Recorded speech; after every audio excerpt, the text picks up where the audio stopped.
질문을 하나 드리도록 하겠습니다. 지금 이 순간에 여러분들의 마음과 여러분들의 심장을 뛰게 하는 그 일이 있는지 한번 생각해 보시기 바랍니다. 내가 이 일을 생각했을 때 내 심장이 뛰고 내 피가 거꾸로 흐르는 것 같고 그리고 흥분을 하게 되는 그 일이 있습니까? 심장 박동수가 증가하고 그리고 졸음이 오다가도 이 일만 생각하면 졸음이 달아나고 그리고 그것만 생각하면 가만히 있을 수 없는 그런 일이 있으십니까? 이전에 있었을 때, 이전 교회에 있었을 때 있었던 일입니다. 저는 그때 평북노회라고 이북노회에 있었던 그 노회에 소속이 되어 있었는데요. 그때 이제 제가 이제 전도사 때 목사 임직을 앞두고서 거기서 이제 해당 노회에 소속된 목회자 후보생들, 전도사님들이 이제 목사 임직을 앞두고서 노회 회관에 모여서 교육을 받고 또 면접을 보게 될 일이 있었습니다. 그때 이제 나이가 지긋하시고 또 목회 경험도 많으신 선배 목사님께서 목회자 후보생들에게 면접을 보면서 이 질문을 했습니다. 자네들은 왜 목회를 하려고 하는가? 그랬더니 제 옆에 계셨던 그 전도사님이신 지금 목사님께서 이렇게 대답을 하는데요. 그 대답을 들려드리도록 하겠습니다. 그 전도사님이 이렇게 얘기하기를, 제가 목회를 하게 된 이유는 무엇이냐면 어릴 적에 생각하기를 앞으로 살아가면서 내가 무슨 일을 하면 좋을까, 그런 생각을 하게 됐다고 합니다. 그래서 무슨 일을 하면서 살아가면 좋을지에 대해서 생각을 했는데 나는 앞으로 살아가면서 내 심장을 뛰게 하는 그 일을 위해서 살아가야겠다. 그렇다면 내 심장을 뛰게 하는 일은 무엇일까 생각해 봤더니 내 심장을 뛰게 하고 내 피가 거꾸로 솟게 하는 그 일은 바로 예수 그리스도다. 그러면 나는 그 예수 그리스도를 위하여서 내가 복음을 증거하고 사역하는 그 목회자의 길을 걸어야겠다. 그래서 저는 목회의 길을 걷게 되었습니다라는 그런 대답을 하는 그 목사님이 있었습니다. 그래서 예수님의 이름만 들어도 가슴이 뛰니까 예수님을 증거하는 삶을 살아야겠다는 그런 결단을 하게 되고 목회자를 앞두고 그리고 목사 임직을 앞두게 되었습니다라는 그런 대답을 하게 됐는데요. 다시 한번 여러분들에게 질문을 드립니다. 가슴을 뛰게 하고 그리고 피를 끓게 하고 그리고 있었던 졸음도 다 달아나게 하는 그 심장을 뛰게 하는 일이 여러분들 가운데 무엇이 있습니까?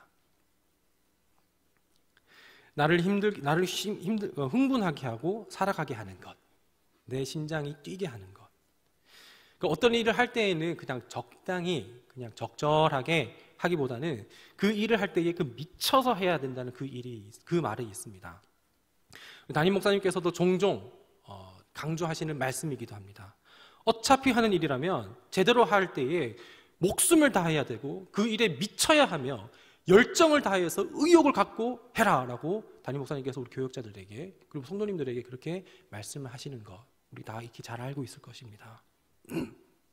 근데 열정도 없이 그리고 무슨 일을 할 때 의욕도 없이 비실비실거리면서 하게 된다면 그러면은 그 하는 사람도 그렇지만 그 하는 것을 보는 그 사람들도 의욕이 상실이 되고 사기가 저하게 됩니다. 그런데 우리가 한 가지 기억해야 할 것이 있습니다. 우리가 단순히 의욕과 열정, 의욕이 중요하고 열정도 중요하지만 이것만 가지고는 우리가 부족할 수가 있다는 것입니다. 반드시 의욕도 있어야 되고 열정도 있어야 되지만 이것만큼 열정과 그리고 의욕만큼 중요한 것이 있다면 그것은 하고자 하는 그 일에 대한 올바른 지식과 전략입니다. 그것을 내가 어떻게 할 것이냐 그리고 그것을 얼마나 알고 있느냐 그것이 중요하다는 것입니다. 단순히 열정만 갖고 그 일을 하게 된다면 그 일을 하기에 있어서 그 일을 이루기가 쉽지가 않습니다. 그래서 잘못된 열정은 오히려 그 일을 그르치게 하게 되기도 합니다. 예를 들어서 이 보트를 이렇게 타고 있을 때 여기 3명, 여기 3명이 보트를 나눠 앉아서 노를 젓는다고 가정을 해봅시다. 그때에 그 보트가 직진을 하지 않고 거기서 오른쪽으로 가야 된다면 왼쪽에 있는 사람들이 더 노를 세게 저어야 되겠죠. 그런데 더 세게 여기는 그러면 덜 저어야 되는데 그래야 오른쪽으로 갈 수 있는데 오른쪽에 있는 사람들이 더 똑같이 왼쪽에 있는 사람들만큼 똑같이 열정을 다해서 의욕을 가지고 노를 젓는다면 앞으로 나아가긴 하겠지만 목적하는 바에 올바르게 나아갈 수가 없다는 것입니다. 잘못된 열정이 이렇게 위험합니다. 또한 잘못된 사랑도 역시나 똑같습니다. 그 사랑하고자 하는 그 대상에 대해서, 그 사람에 대해서 제대로 알고 있지도 않고 그냥 내가 마음을 다해서, 열정을 다해서, 의욕을 다해서 그냥 사랑하게 하기만 한다면 이 사랑은 오히려 내 열정과 내 뜨거운 마음이 그 사랑한 대상을 다치게 할 수가 있다는 것입니다. 예를 들어서 너무나도 그 과일 가게를 지나가다가 너무나도 탐스럽게 익은 그런 그 복숭아를 발견했다고 가정을 합시다.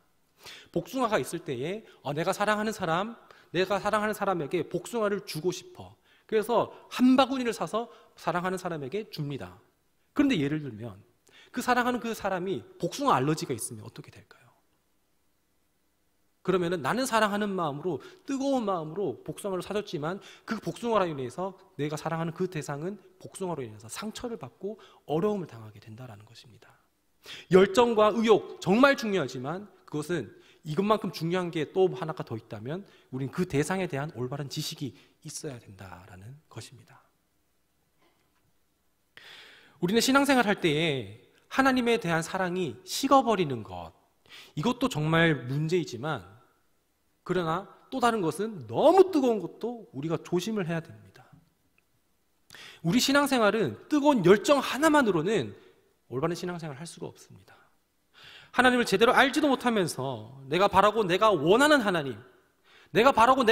하나님만 무지성으로 가지고 하나님을 원하고 바란다면 그러면 우리는 그 맹목적인 믿음이 변질이 되고 그 맹목적인 믿음과 그 뜨거운 믿음은 잘못된 신앙, 잘못된 지식은 또 이단으로 넘어질 수가 있게 되는 것입니다.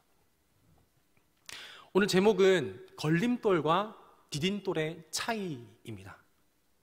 오늘 본문을 비추어 볼 때 오늘 우리는 전부 다 돌입니다. 돌. 우리는 어떤 돌이 되어야 할까요? 우리는 누군가의 걸림돌이 되기도 하고 또 우리는 누군가의 디딤돌이 되기도 할 것입니다. 오늘 말씀을 비춰보면서 나의 열정과 나의 뜨거움이 하나님께 걸림돌이 될지 하나님께 디딤돌이 될지 점검하면서 우리가 하나님 앞에 걸림돌이 되지 않고 디딤돌이 되기로 결단하는 그런 시간이 되기를 소망합니다. 오늘 본문의 이야기로 들어가기 전에 오늘 본문의 이야기는 앞에는 어떤 일이 있었는지 먼저 살펴볼 필요가 있습니다. 예수님께서 제자들에게 얘들아 나는 사람들이 얘기하기를 나는 누구라고 하느냐라고 예수님께서 제자들에게 물으셨습니다. 그랬더니 제자들이 이렇게 얘기를 합니다. 예수님, 사람들이 얘기하기를 예수님은 예수님에 대해서 세례 요한이다. 그리고 엘리야나 예레미야와 같은 선지자 중에 한 사람입니다. 그렇게 이렇게 사람들은 얘기를 하는 것입니다. 이렇게 제자들이 예수님께 대답을 합니다. 예수님께서는 제자들에게 묻습니다. 그러면 너희는 나를 누구라고 하느냐? 그랬을 때에 베드로가 예수님께 대하여 이렇게 대답을 합니다. 어떻게 대답하는지 16장 16절 함께 읽겠습니다. 시몬 베드로가 대답하여 이르되 주는 그리스도시요 살아계신 하나님의 아들이시니이다. 아멘. 여러분 이 베드로의 고백은 정말 엄청난 고백입니다. 이 베드로가 대답한 이 그리스도는 어느 나라 말이냐면 그 헬라어의 표현입니다. 근데 이 그리스어로 헬라어로 그리스도라는 표현은 히브리어로 바꿔서 얘기하면 메시아입니다. 그러니까 메시아라는 말과 그리고 그리스도라는 말은 똑같은 의미인데 서로 이제 다른 그 언어로 되어 있는 것입니다. 그런데 이 구약에서 이 메시아와 그리스도 그리고 같은 말인데 이것은 바로 무엇이냐? 그리스도와 메시아는 뭐냐면 하나님께서 기름을 부은 자입니다. 근데 구약에서 하나님께서 기름을 부은 자는 직분이 총 3개가 있는데 그것이 뭔지 다 아시죠? 왕, 그리고 제사장, 선지자입니다. 하나님께서는 구약에서 자신의 역사를 이루실 때에 왕을 세우시고 선지자를 세우시고 예언자를 세우실 때에 선지자를 세우실 때에 그때 기름을 부어서 그 사람을 세웠다라는 것입니다. 그러니까 이것을 전부 다 종합해서 얘기를 한다면 메시아, 이 그리스도는 베드로가 고백한 이 그리스도는 무엇이냐면 기름을 부은 자, 곧 하나님께서 보내시는 구원자라는 것입니다. 메시아, 그리스도, 구원자 전부 다 똑같은 이야기입니다. 베드로는 예수님에 대해서 우리를 위하여서 구원하러 오시를 구원자, 하나님의 아들이다라는 그런 고백을 하는 것입니다. 수천 년에 걸쳐서 구약에서 계속해서 예언되고 얘기된 그 구원자가, 그 메시아가, 그 그리스도가 바로 예수님 당신입니다라는 이 고백입니다. 여러분, 제가 정치 얘기를 하자고 하는 건 아닌데 여기 앉아 계신 성도님들께서 바라고 계시는 그 대통령상이 있으십니까? 아, 우리 대통령은 이러면 좋겠다. 각자가 바라고 원하는 그런 대통령상이 있을 것입니다. 또 한편 성도님들께서 원하고 바라는 그런 어떤 목회자상이 있으십니까? 우리 목사님은 이러시면 좋겠다. 당시 유대인들은 로마의 압제에 있었습니다. 로마의 압제에 있으면서, 로마의 통치 아래에 있었으면서 그때에 우리를, 이스라엘을 구원해줄 메시아, 구원자 그리스도를 이 유대인들은 바라고 기다리고 있었던 것입니다. 그들이 바라고 꿈꾸던 메시아는 그리스도, 구원자인데 아마도 우리를 구원하시고 우리를 통치하러 오시는 그 구원자 메시아는 힘과 능력과 부가 있는, 아마도 구약의 그 모세와 혹은 다윗보다도 더 대단한 그런 지도자가 아닐까? 유대인들은 그렇게 생각을 한 것입니다. 하지만 예수님께서는 그런 유대인들이 바라고 원하는 그 메시아상과는 전혀 딴판으로 오시게 된 겁니다. 그 유대인들이 바라고 있는 그 메시아상과 그리스도상과, 그리고 예수님께서 오시는, 자기를 나타내시는 그 그리스도상은, 자기의 모습은 너무나도 거리가 먼 거리에 떨어져 있는 것입니다. 나귀를 타고 다니시고, 그리고 예수님은 가진 것이 없으시고, 이 땅에서의 부와 권세와 힘과 능력은 하나도 없어 보이는 게 그 당시 예수님의 모습이었습니다. 행색 자체가 그랬습니다.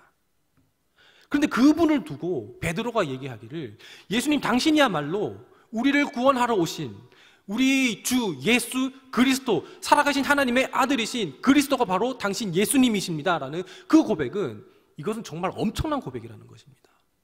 그리고 우리가 생각하고 있는 그 대통령상, 우리가 생각하고 있는 그 목회자상, 그런 리더의 모습과는 정반대에 있는 그런 사람이 우리의 그리스도라고 고백하는 그런 것과 똑같은 얘기라고 생각을 하시면 됩니다.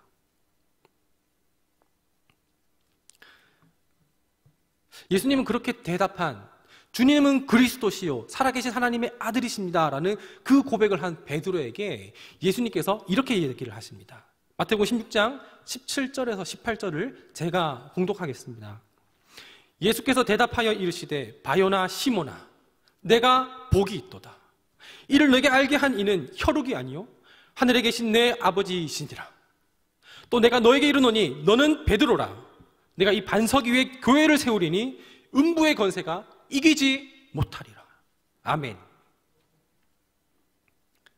예수님이 이제 바요나 시몬아, 원래 바요나, 요나의 아들, 요한의 아들 시몬, 이 요한의 아들 시몬에게 이제 너를 바요나 시몬이라고 부르지 않고 베드로, 게바, 반석이라고 하는, 너를 반석이라고 하는 베드로로 부르겠다라고 얘기를 하는 것입니다.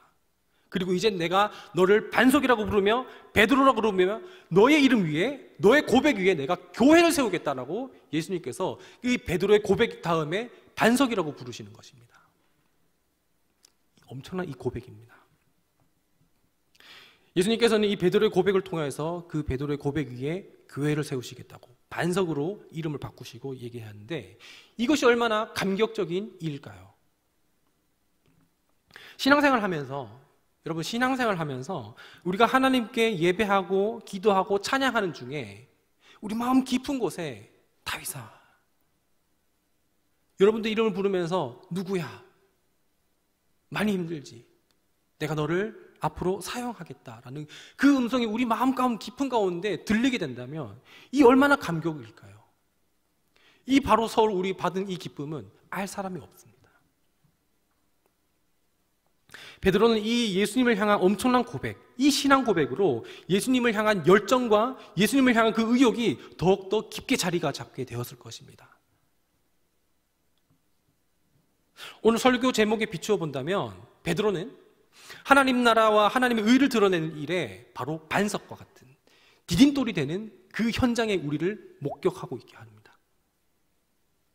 그러나 우리 성경에 이런 말이 있죠. 선줄로 생각한즉 넘어질까 조심하라. 문제는 베드로가 이렇게 엄청난 고백을 한 이 다음에 바로 직후에 일어나는 이 본문, 우리가 오늘 본문을 한번 봐야 된다는 것입니다. 21절입니다. 제가 봉독하겠습니다. 이때로부터 예수 그리스도께서 자기가 예루살렘에 올라가 장로들과 대제사장들과 서기관들에게 많은 고난을 받고 죽임을 당하고 제3일에 살아나야 할 것을 제자들에게 비로소 나타내시니, 이제서야 비로소 나타내십니다. 고난을 당하고 죽임을 당할 것.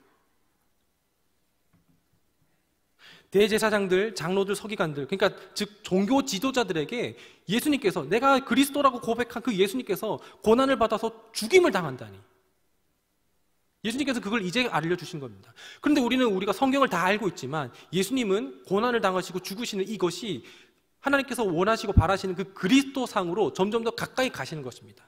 하나님이 누구신지를 더욱더 밝히 드러내시고 나타내시고 계시하는 장면이 바로 오늘 우리가 방금 읽은 본문입니다.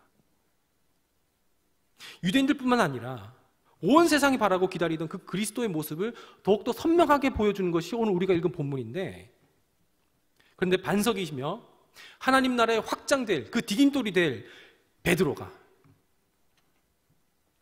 예수님을 향하여서 엄청나고 대단한 그 고백을 했었던 이 베드로가 예수님이라면 가슴이 뛰고 심장이 뛰어서 피가 거꾸로 솟는 것처럼 예수님을 향한 열정과 의욕이 정말 가득 차고 예수님과 미쳐 있었던 그 베드로가 내가 죽어야 하고 고난당하고 3일 만에 살아나야 되겠다라는 이 말을 듣자 베드로는 예수님께 이렇게 소리칩니다. 22절 읽겠습니다. 베드로가 예수를 붙들고 항변하여 이르되 주여 그리 마시옵소서. 이 일이 결코 주께 미치지 아니하리이다. 이 항변이라는 단어는 헬라어 원어로 볼 때 책망하다, 꾸짖다라는 그런 의미가 있습니다. 베드로가 예수님께 항변할 때 책망하고 예수님을 꾸짖으면서 그렇게 얘기합니다. 그리 하지 마시옵소서. 이 일이 결코 주님께 일어날 수 없습니다.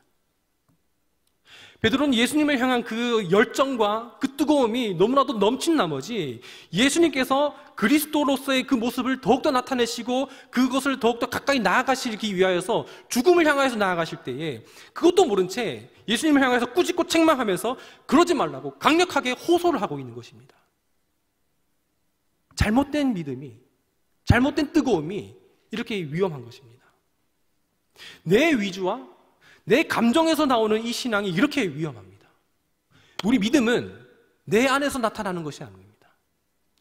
믿음의 시작도 예수님이시고 믿음의 완성도 예수님이시기 때문에 믿음의 주요 또 온전하게 하시는 예수님이 바로 우리 주님이신 겁니다. 그런데 베드로는 그 시작은, 그 믿음의 고백의 시작은 예수님으로 했지만 그 믿음의 과정 가운데 예수님 그러시면 안 됩니다라고 예수님에부터 나오는 믿음이 아니라 자기 감정에서 나오는, 내가 생각하고 내가 바라는 메시아 상인과 틀어지니까 예수님을 그러지 말라고 책망하고 하나님을 꾸짖는, 예수님을 꾸짖는 그런 모습을 우리가 보게 되는 것입니다.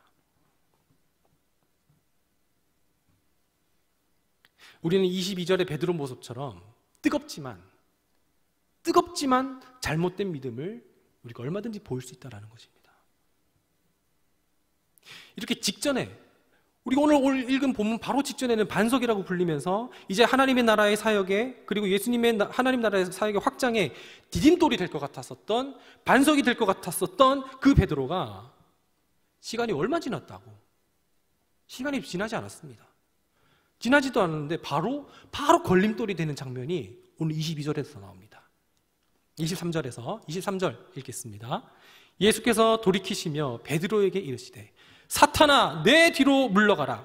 너는 나를 넘어지게 하는 자로다. 내가 하나님의 일을 생각하지 아니하고 도리어 사람의 일을 생각하는도다 하시고.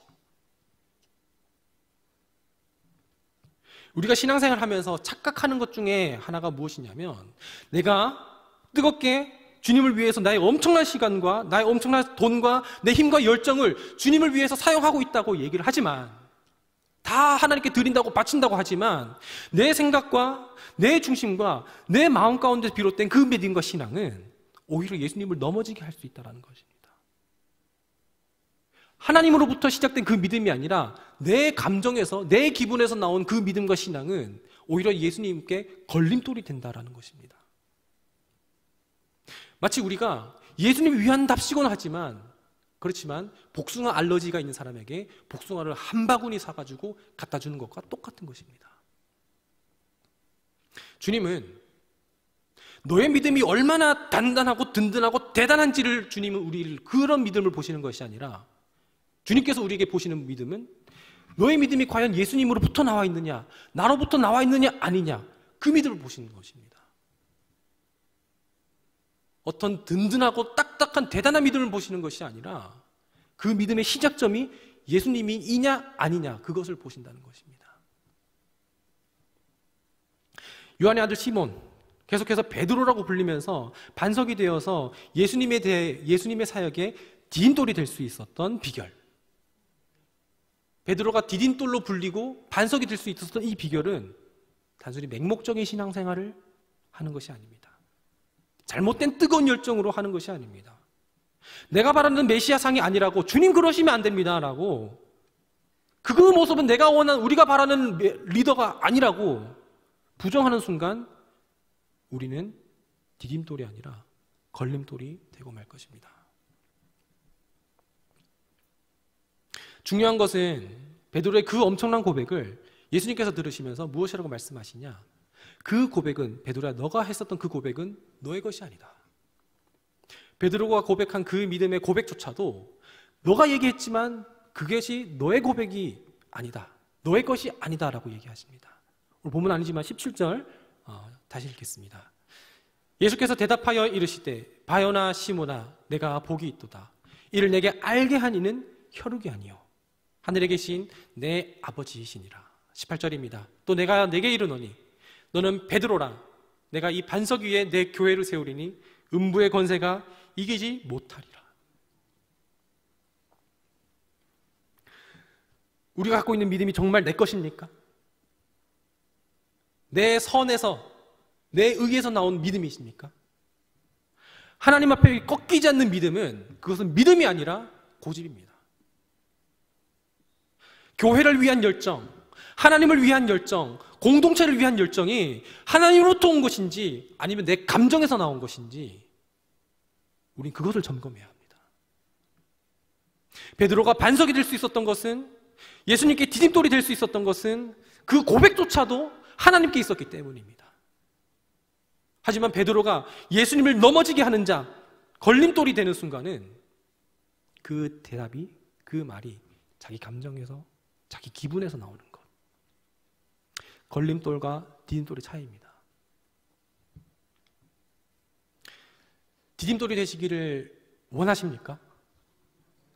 우리의 예배가, 그리고 우리의 섬김이, 우리의 사랑이, 우리의 기도가, 우리의 열정이, 그것이 내게로부터 나온다면, 그 주인이 나라면 오늘 우리는 그것을 믿음이라 부르지 말고 고집이라고 부르시면서 내게서 나온 것이라면 철저하게 죽이시길 바랍니다. 내가 바라는 교회, 내가 꿈꾸는 예배, 내가 바라는 하나님, 그것은 어디까지나 내 생각과 내 감정이 투영된 내 모습입니다. 우리는 그것을 전부 다 철저하게 무너뜨려야 됩니다. 그것은 우상이 됩니다. 그래서 오늘 본문을 통해서 예수님은 이렇게 얘기를 하신 것입니다. 24절입니다. 이에 예수께서 제자들에게 이르시되 누구든지 나를 따르거든 자기를 부인하고 자기 십자가를 지고 나를 따를 것이니라. 아멘. 예수님께서 자기를 부인하라라고 얘기를 하시는 것은 우리에게서 나온 그 모든 것들을 전부 다 부인하라는 것입니다. 비록 그것이 종교적인 모양을 하고 있을지언정, 하나님을 위한 것이라고 포장되어 있을지언정, 그것이 우리에게서 나온 거라면 자기를 부인하라고 얘기하십니다. 그것이 내 열정이라면 그것까지도 전부 다 부인하고 자기 십자가를 지고 나를 따라라고 얘기하십니다. 오스왈드 챔버스라는 목사님이 있습니다. 그 주님은 나의 최고봉이라는 책을 통해서 이런 이야기를 했는데 함께 나누고 말씀을 마치겠습니다.